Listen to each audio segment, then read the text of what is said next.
This is going to be Deadmines as a protection paladin. So, having finally gotten my Zandalari Empire reputation up to Exalted, I was able to create the paladin character that I wanted. Funny thing is that, like, until I get to the character creation screen, the only thing I know about the character I'm creating is race and class. When I get to the character customizer, I decide on gender and name and all that stuff. I've ended up with an all-female team, just because it happened to be what I created. Anyway, yeah, so Anikal, my paladin here. It had been a while since I had played this dungeon role. It's not the most comfortable thing. It's like the weirdest one to play. Alright, so buttons. Number 1 is Hammer of the Righteous. So it's an attack that when I'm standing in Consecration, that's number 5, that's that glowy effect on the ground. It hits everything around me. When Consecration's not up like now, it just hits one target apparently. So I want to make sure Consecration, number 5, is there on the ground. That's actually one of my best threat generators. What's on me right now? Did I use... Oh yeah, nobody's targeting me right now because I used my, what's it called? I forget the name of it, but the number 9 ability gives me invulnerability for several seconds. And while invulnerable, nothing will target the tank, so you really actually don't want to use that. It's to be used when you don't want anything targeting you. Anyway, yeah, so, Consecration. Put it on the ground, it stays for 15 seconds, and continually deals damage. It's a good passive threat generator. I'm going kind of fast here. I was ready to go. And has effects on other abilities like Hammer of the Righteous. Makes it hit more things. Number 2, Judgment. Has a decent range on it. Is my heaviest hitting single target ability. At this level it looks like it has only 1 charge. It gets a second charge at some point. So yeah, that's a good one to use. Then number 3, Avenger's Shield. I throw my shield and hit up to 3 targets in the area. So that's a good one for hitting like a bunch of stuff that's not standing right next to me. Then number 4, Shield of the Righteous. I'm not like super sure how to use that yet. It has 3 charges. And when I use it, deals damage to everything around, or everything in front of me at least, and increases my armor for 4.5 seconds, which is pretty short. So I press my 4 button when I feel like I need to take a little bit less damage, which is most of the time, but I can't just keep it up all the time because it doesn't recharge quick enough for that. I don't know, it's a really weird one, and it's not on the global cooldown, so I can just use it whenever. Even when I'm waiting for other abilities. Oh, it just put, what is that, Cleanse Toxins on my bar? I moved it. So that removes Poison and Disease, I believe. Mostly a healer thing, but if I need to dispel some things, I can.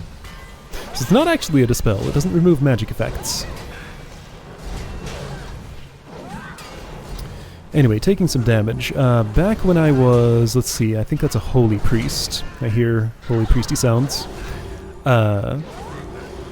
When I was first healing this as a Mistweaver, I was having trouble keeping up in certain parts. So I wasn't sure what the healer's capabilities were. Okay, Goblin Priest. She's doing fine.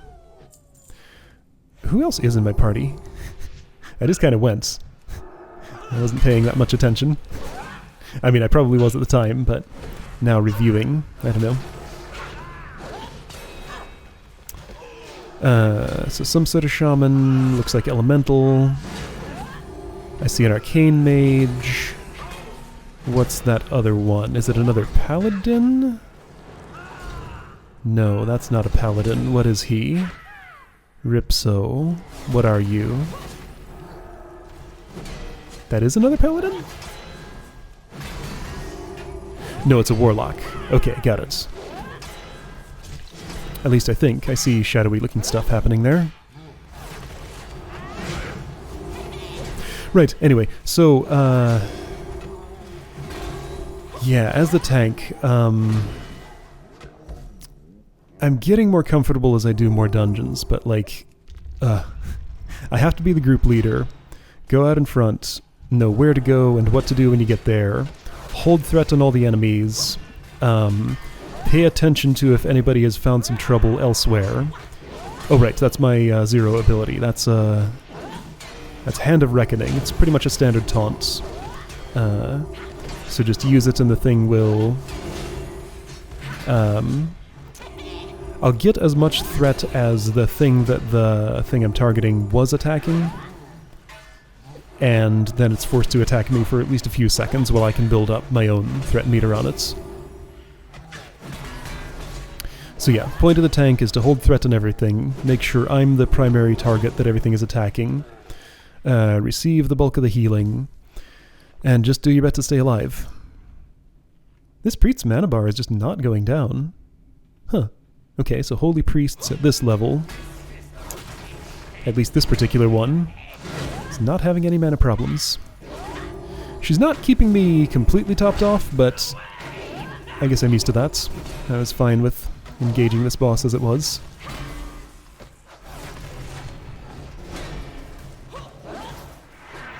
"15 seconds on consecration goes by surprisingly quickly. It just doesn't feel like it lasts all that long.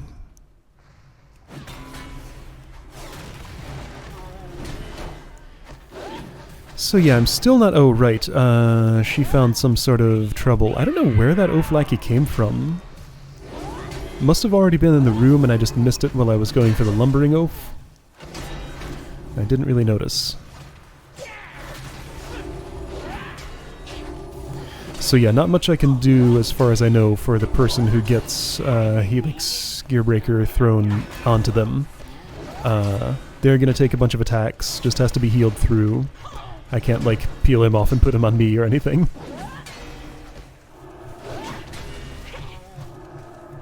Yeah, so fortunately I was pretty familiar with this dungeon. So I knew my way around and knew what mechanics to watch for, mostly. I'm not sure if there's maybe a better way to handle these bombs. I could be moving more and staying out of range of them. Those are all gonna blow up. With me right in the middle of them. Yep, they don't do too much though on normal. So yeah, I knew where to go and mostly what to do. I was just getting re-used to the flow of, you know, make sure everything has threat, use your taunts as appropriate. And pay attention to everything at once.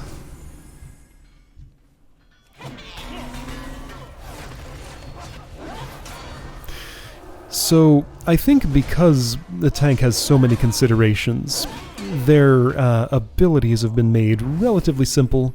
I don't really have a rotation, I just kind of press buttons and things happen. Whatever's off cooldown, just feel free to use. If I know in a moment I'm going to need to throw my shield at something, I might hold off on just doing it if I'm in melee with some things. I'm having a little bit of trouble getting things grouped up the way I want them. I don't want my back to anybody, because then I can't block their attacks with my shield. But, I don't know, things in this game are not very cooperative. As soon as I start moving to reposition, the enemies will just, like, instantly react to that and, like, get behind me. Like, see what these are doing. I know it's latency compensation. You know, they have to kind of extrapolate where they think you're going to end up in front of you, but it's hard to manage sometimes. And ideally, I really don't want to shift around very much. I want to hold still as much as I reasonably can. Just because that's a lot less annoying for melee party members. But it's hard to. I need to reposition all the time to get things not to be behind my back. Felt comfortable enough to pull 2 of those at a time. They're not too serious, but I'm not going to go and try to get the entire room.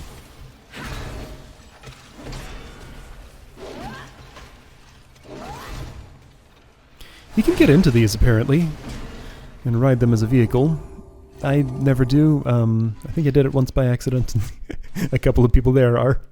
I don't know. It didn't feel like what I wanted to do there. I want to stay in control of my character.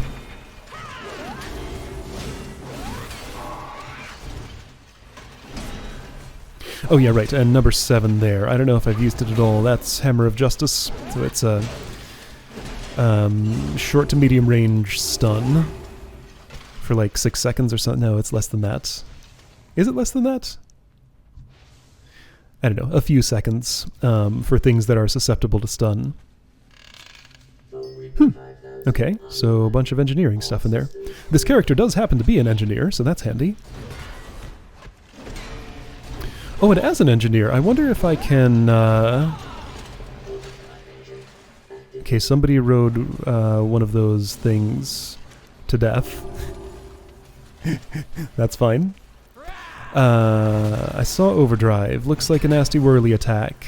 I wasn't staying in close. Didn't look like I could really control his positioning during that. So that was one of the few times I might not want to be right next to my targets.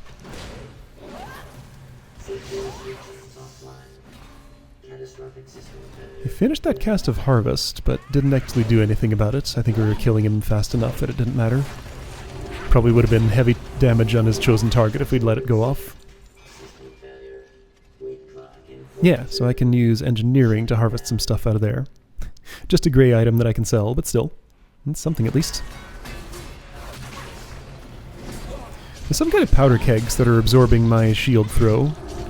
That has a maximum target count of 3. I didn't have a ranged interrupt or anything. I think that changes because Avenger's Shield at some point gets the ability to temporarily silence the thing it hits. It's a pretty good ability. Kind of like the Protection Paladin's signature move.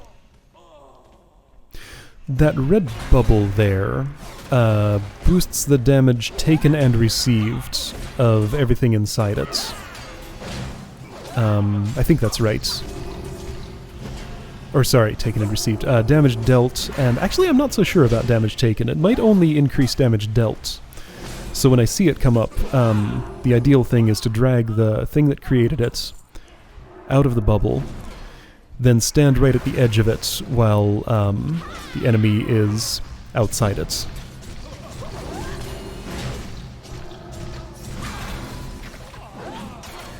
So I try to do that, but it doesn't last super long, and it's real hard to control the position of anything. So yeah, right at the edge. I want them just outside, then I can stand inside and get the buff. Except I don't have it here. I guess I'm not inside enough.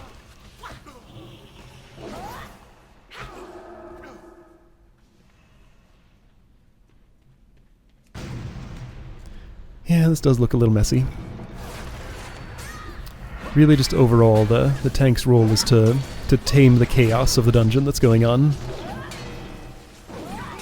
Keep an eye on the situation. Initiate each encounter.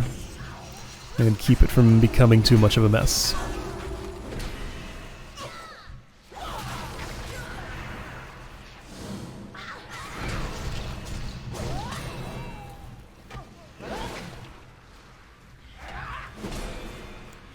Alright, Ironclad Cove. Watch out for cannonballs. I know what to expect this time. Gonna just try and hold thread on these and keep moving. That's what I saw everybody else doing when they moved through here, so that's what I'm gonna do. When there's smoke, it usually means a cannonball has just blown up in that location. No, that's not true. Smoke is always there. Never mind. So yeah, safe is just to wait for a cannonball, then go.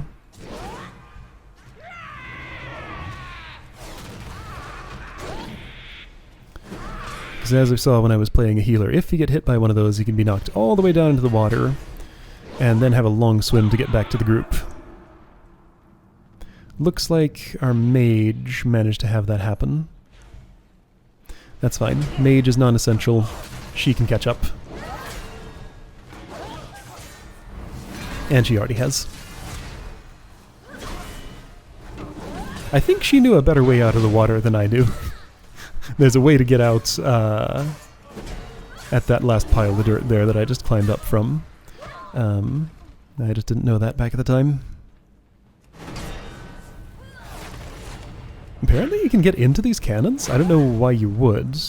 I don't think there are any enemies to fight down there once you get up here. Maybe it's just for fun.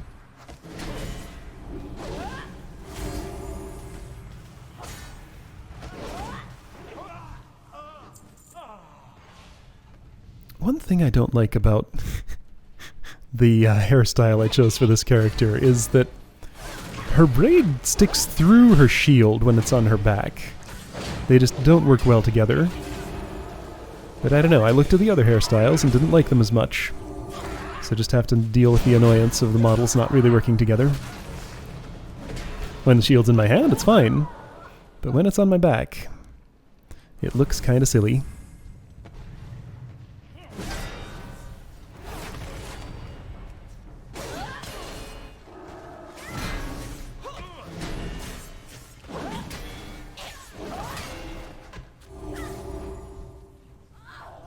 So other than Shield of the Righteous, I don't have a lot of buttons at this point that I can press to take less damage. Usually there's like a bunch of different tools that I could use for that. I guess I'll get them as I level up. I did get one already at the level this character currently is.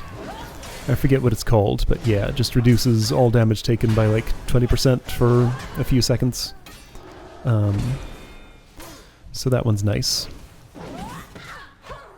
I just don't really feel Shield of the Righteous when I use it, so it's just hard to tell how to use it, because, I don't know, there's so much going on that a slight damage reduction is just really hard to gauge. So I'm kind of just left guessing. And it's also an attack, so I can use it when I want to do extra damage, too.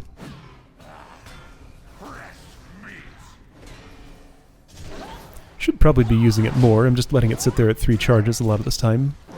That's probably not the thing to do. I would assume if it's sitting there at 3, I'd want to use at least 1. If nothing else, just for the extra damage.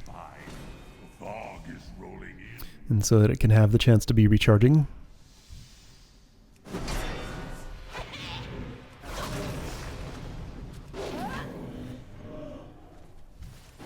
Vapor dies so quick that I can't really worry about threat on it.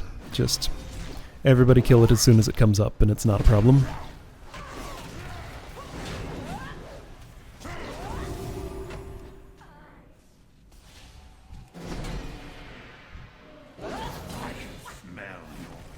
So, nameplate is slightly yellow when I don't have threat on something. It's not the clearest thing in the world, and when I have it targeted, there's no graphical difference at all. But when I have it targeted, I can see its target up in the upper center left. I think at one point, back when I used to play a tank, I had an add-on installed that had enemy nameplates that were a little bit clearer about threat. Maybe I should look into that again. I'm doing okay as it is, though, with the default UI, though.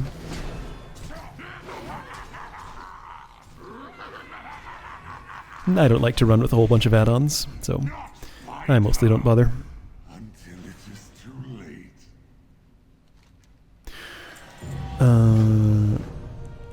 Right, so I did kind of figure out more about how this boss works.